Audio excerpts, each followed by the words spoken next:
रम जा मनवा रम जा अपने राम में।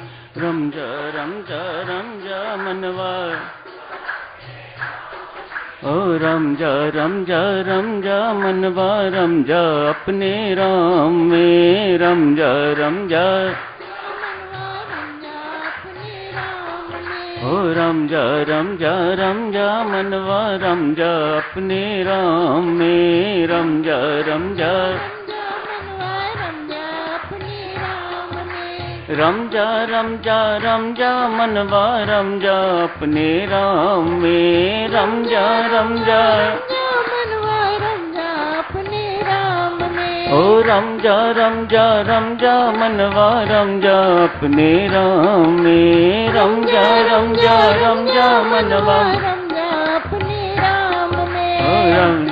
जा मनवा रम जा अपने राम में।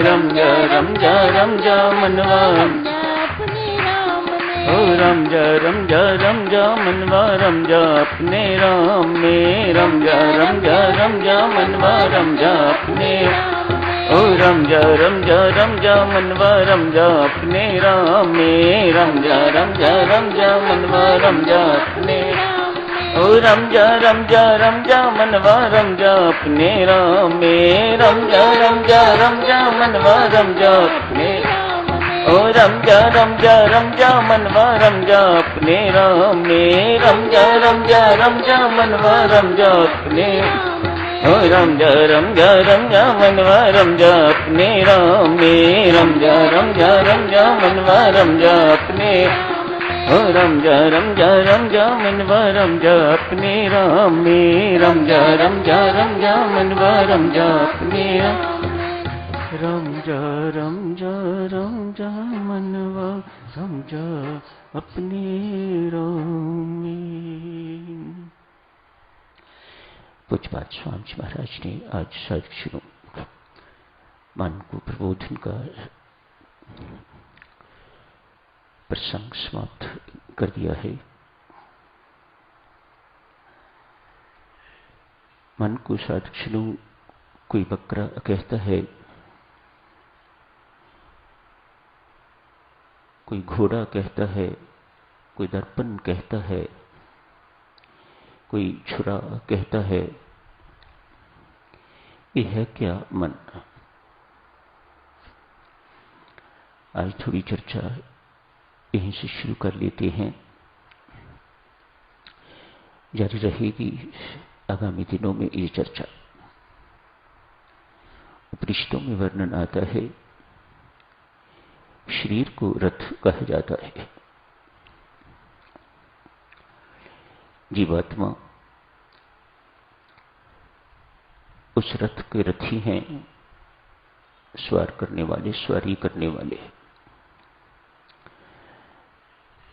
बुद्धि सारथी है, रथ को चलाने वाली। मन लगाम है, इंद्रियां घोड़े हैं और विषय मार्ग है।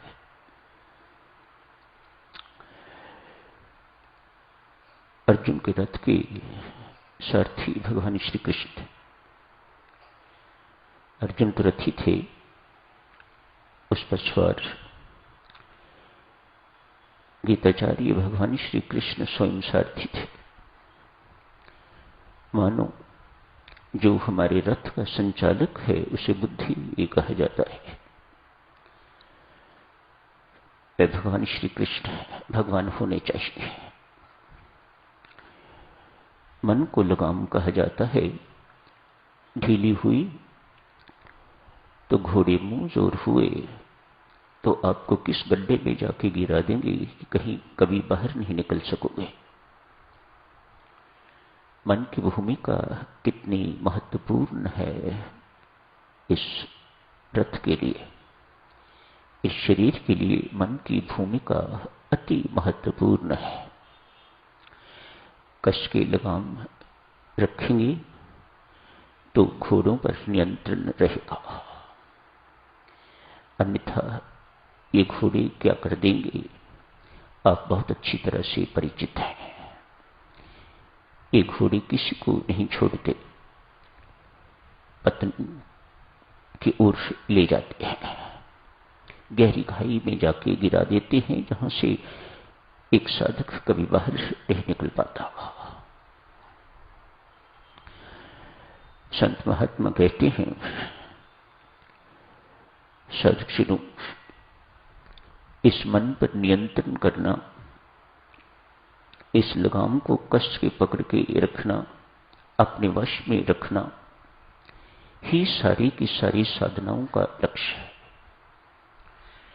सिर्फ शब्दों का हेर फेर है देवी सज्जनों, लक्ष्य यही है। मनोनिग्रह, मन पर नियंत्रण, मन का पवित्रीकरण, मन का शुद्धिकरण, मन को निरोग बनाना, ये सब एक ही बात है, इसमें कोई भेद की बात नहीं है। सारी की सारी साधनाओं का लक्ष्य साधक जनों यही है। जब तक ये नहीं हो पाएगा तब तक साधक जनों भीतर विराजमान परमात्मा का बिंब प्रतिबिंबित नहीं हो पाएगा। अतएव इस मन को दर्पण कहा जाता है। दर्पण जितना साफ होगा उतना प्रतिबिंब भी आपको साफ दिखाई देगा। हमारा मन रूपी दर्पण इतना गंदा है कि हमें उस बिंब का प्रतिबिंब दिखाई नहीं देता, मानो वह दर्पण ही नहीं रहा। वह दर्पण किसी काम का नहीं जिसमें आपको अपना प्रतिबिंब न दिखाई दे।